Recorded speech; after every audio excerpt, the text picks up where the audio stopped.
Hi, Rupert. Hi. Yeah, thanks everybody for a lovely week. This was my first retreat, definitely not the last. My question is about science and non-duality in relation to each other. Yesterday you said, I think science is the highest, non-duality is the highest form of science. And I liked your analogy where the expansion of consciousness is the esoteric version of the Big Bang. So my question is, I guess we're in a paradigm shift, and with every paradigm shift there's a threshold of people which enable the paradigm to take place, whether it's the Earth revolving around the sun or civil rights or women's rights movement or any great awakening we might have had as a species. Yeah, can you give a little bit your vision as to the where we're going in this paradigm, where we are? Yes, there have been numerous paradigm shifts throughout humanity's history. We used to think the Earth was flat. We used to think the sun went round the Earth. And now we think that matter generates consciousness. And when there's a paradigm shift, the paradigm shift usually involves some kind of reversal of the reigning perspective. We used to think the Earth was flat. We realized it's round. Completely counterintuitive. Why did we used to think the Earth was flat? Simply because that's what the evidence of the senses initially present. For many people it was inconceivable, so counterintuitive that the Earth was in fact round. We used to think the sun travelled round the Earth. Why? Because it's obvious. You wake up in the morning and the sun, you trace the arc of the sun throughout the day. It seems to be what the evidence of the senses first present. The truth was a complete reversal of the reigning perspective. Likewise now, we believe that the fundamental assumption upon which our world culture is founded is the belief that consciousness is derived from matter. The truth is why? Because that's what the evidence of the senses suggest. We close our eyes, our perception of the world disappears. We open our eyes, the perception of the world appears. Therefore, it's obvious that whatever it is that perceives the world lies just behind the eyes. Same with the ears. Everything seems to support this. Of course, when we go more deeply into it, we realize that the truth is the complete reversal of the current perspective. I hope that more and more people are beginning to either intuit or understand this, because the prevailing materialist paradigm, namely that consciousness is derived from matter, implies that what we are, the consciousness that we are, essentially are, is temporary, finite and separate. Therefore the sense of separation and all the unhappiness that is derived from that, and all the conflict that is derived from this. In other words, unhappiness and conflict are not only that, the unhappiness we feel on the inside, the conflict we experience between individuals, communities and nations, and our relationship with the planet, all derived from this fundamental assumption that consciousness is limited to and generated by and shares the destiny of the body. So unhappiness, conflict, and the degradation of the planet are the three inevitable consequences of our prevailing materialist paradigm. And if they are allowed to go unchecked, they will eventually end up in destruction. It has to go that way, sooner or later. So I hope that the understanding that we share here is beginning to as the inevitable consequences of the prevailing materialistic paradigm become more and more evident for everyone to see, I hope that this understanding will begin to be accepted as a possibility, at least, by more and more people, including people who are in a position in our culture to make real changes. And in our culture, that is the scientists, because the scientists are the high priests of our culture. They are the one that the most people listen to. So it would take a change at that level for serious scientists to begin to, and as indeed some are, to begin to be interested in these matters. I hope that is happening. And will you team up with them? I'm happy to speak to anyone.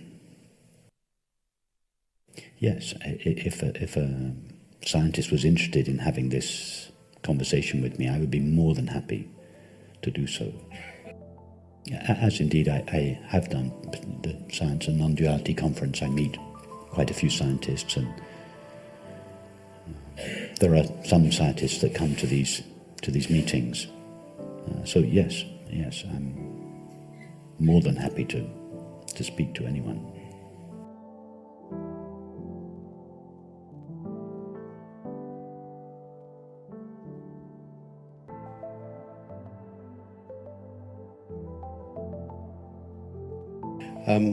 Really on that point, that explanation you just gave there, I found that very interesting. And I wonder to what extent dogma is the real problem. Originally, we did think that the earth was flat. I think earlier civilizations may have even known that the world was round.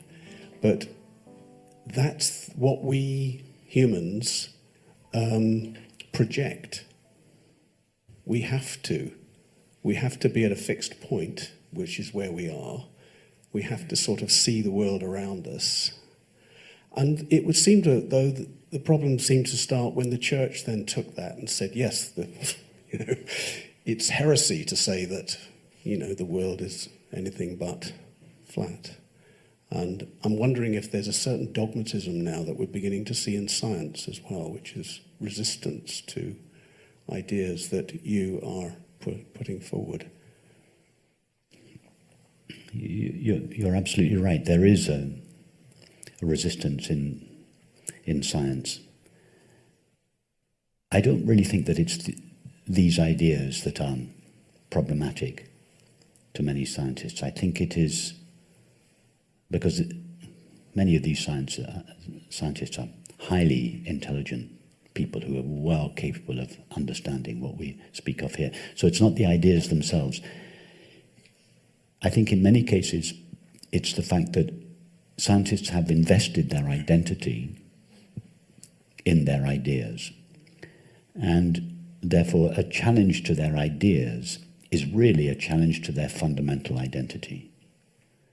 And to give up their ideas, their materialistic beliefs, would be a kind of death of their self, or their image of their self. And I think that is what is difficult for many people, for many scientists. It's not just their ideas that are being challenged, it is their very sense of their self, because their ideas, the materialist paradigm, is based upon our sense of ourself as being a temporary finite self. That is the self. That is the identity that is being challenged by these ideas. And that is, for many people, intolerable. I don't see much difference between conventional religion and the prevailing materialist paradigm. By conventional religion, I mean the idea that God is somehow beyond the universe, creating it from the outside. In just the same way that materialist scientists believe that there is something outside consciousness called matter, creating consciousness from the outside. I see these two beliefs, there's not much to choose between them. In fact, if of either of these two beliefs, I prefer the religious belief, because at least religious people are honest enough to admit that it is a belief. The scientists are not honest enough to admit that it is a belief. They pretend it is true. And so I prefer the straightforward honesty of a religious, conventional religions person's belief than the belief of a materialist scientist which masquerades as truth. Both ideas, the conventional religious belief and the materialist scientist belief, but both ideas are founded upon a single belief, namely that consciousness lives in, is generated by, and shares the limits and destiny of the body. It is that single idea. Once we believe that we are this temporary finite self living inside the body and sharing the limits and destiny of the body, we look at the world outside of ourselves, and both the religious person and the scientist asks, where does this world come from? I, myself, this body, obviously is a byproduct of the world, so the world existed before me. Now, but where did the world come from? The conventional religious person projects the idea of God beyond the world, prior to the world, creating the world. The conventional materialist scientist projects matter outside consciousness, which created the world, which created myself. So both these two beliefs, the conventional belief in an external God and the conventional materialist scientist belief, both of them are predicated on the belief, I am a temporary finite self. These are two different beliefs. The belief in God and the belief in matter are two different beliefs that share the same origin, namely, I, consciousness, am temporary, finite, and separate. They are both simply extensions, inevitable extensions of that belief, and they both share the same mistake. As I say, there's not much to choose between these two beliefs. Sooner or later, if either person, the person that believes in an outside God or the person that believes in matter outside consciousness, if either person were to take their ideas, were to push their ideas further, they would, in the end, they would have to ask themselves the question. They would have to recognize that all I know or could ever know of whatever I know, that the world, God, the matter, it's all known through the mind. And therefore, how can I be sure that whatever is known is not simply a reflection of the limitations of the mind through which it is known? Therefore, both parties, the conventional religious person and the conventional materialist scientist, that sooner or later have to ask themselves the question, what is the nature of my mind? Unless I know the nature of the mind through which everything that is known, I cannot know what anything is. And that's why sooner or later this investigation into the nature of the mind or the essence of ourself is both the ultimate religion and the highest science.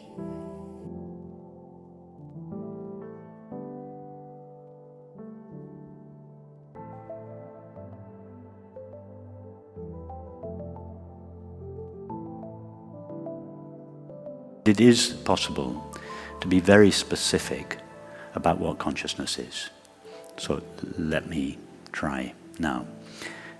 Consciousness is that with which all experience is known. It is that in which all experience appears. And it is that out of which all experience is made, or of which all experience is the activity. Now that definition doesn't leave much doubt or ambiguity as to what consciousness is. So what is the material of consciousness? I mean, consciousness is the material of consciousness. Consciousness cannot be reduced to anything else because it is the primary element of reality. It is the ontological primitive in philosophy. It is the one thing we have to start with. We have to start with with something. Everything that is irreducible. everything is reducible to something else, but eventually we arrive at something which cannot be reduced any further because it is the primary element. The sciences, they tend to come to energy. Consciousness is prior to energy. Energy is the activity of consciousness. So energy can be reduced into consciousness.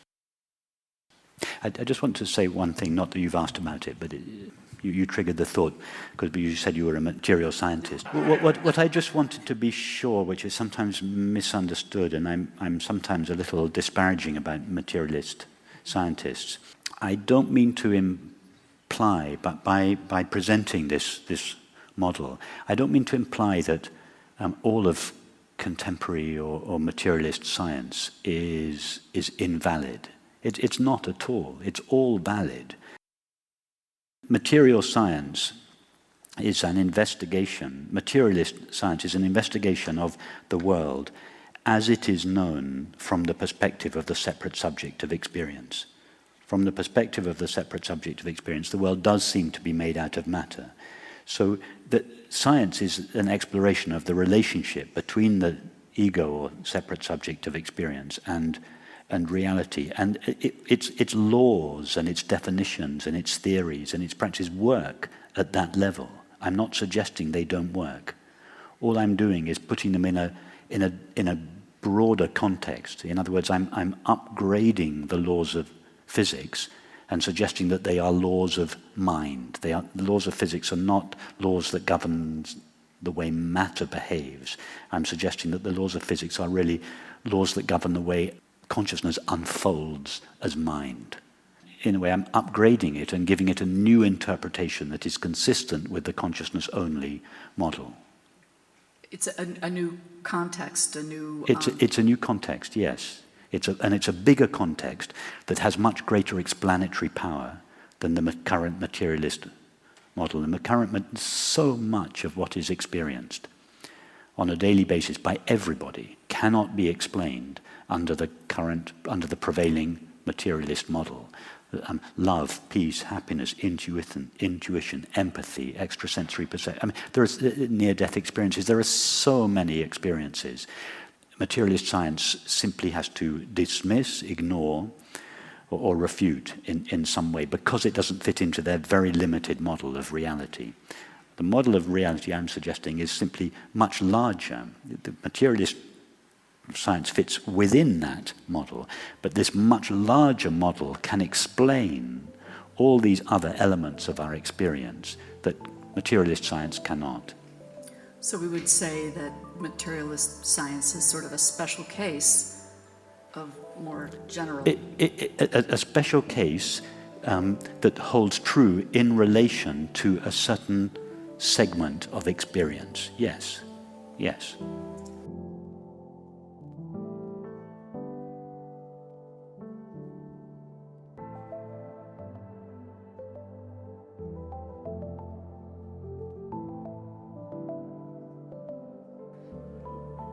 Our self is not transformed or enlightened by this investigation we are conducting. Jesus, Ramana Maharshi, the Buddha, Rumi, Meister Eckhart, these were not enlightened people. There is no such thing as an enlightened person. They were just regular people like you and I. Regular people in whom the light of their being was not dimmed or endarkened by experience. For most people, experience is either so painful or so pleasurable that it has the capacity, either through our rejection of it or our attachment to it, of veiling the simple knowing of our own being. Our own being becomes so thoroughly mixed with the content of experience, either because it dislikes it so much that it wants to get rid of it, or because it likes it so much that it wants to hold on to it. That our being seems to lose touch with its knowledge of itself. The simple knowledge, I am. The most intimate, ordinary, familiar experience there is, becomes mixed with, and thus apparently limited by, the content of experience. Our being becomes dimmed or endarkened by experience. All we do here is to look simply and honestly at the nature of ourself, the nature of the experience to which we refer when we say simply, I am. When I say, all we do here is look at ourself, I of course do not mean to imply that we are one thing, and ourself is something else that we look at. We are that which knows or is aware. It is we, awareness, who softens the focus of its attention from the content of experience, and as a result comes back to itself, knows itself again as it essentially is. That is why this knowledge of the self is referred to as a recognition,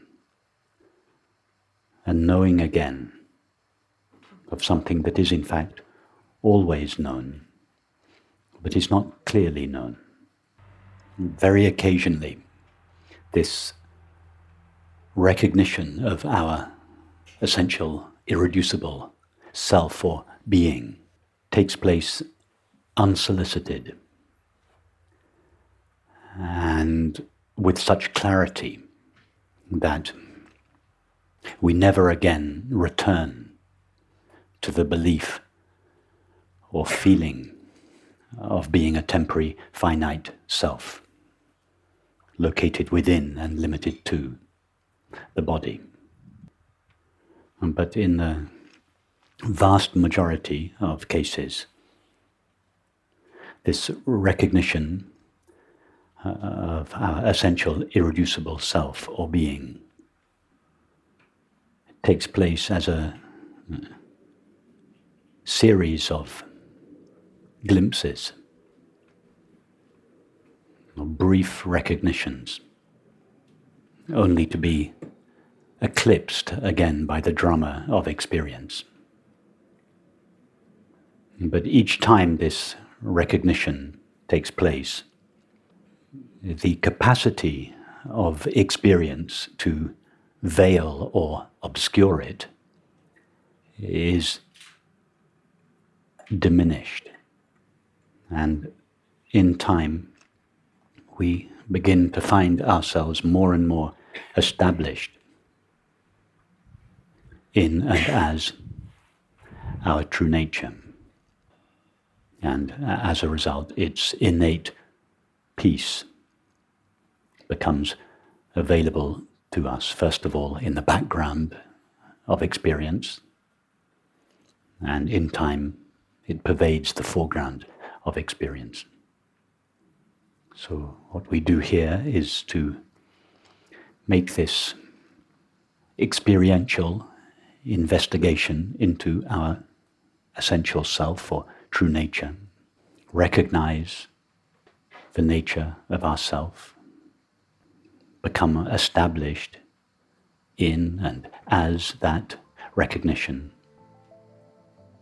and then allow that recognition to gradually colonize all aspects of our experience, so that not only the way we think and feel, but the way we act and relate is consistent with and an expression of this feeling understanding of ourself.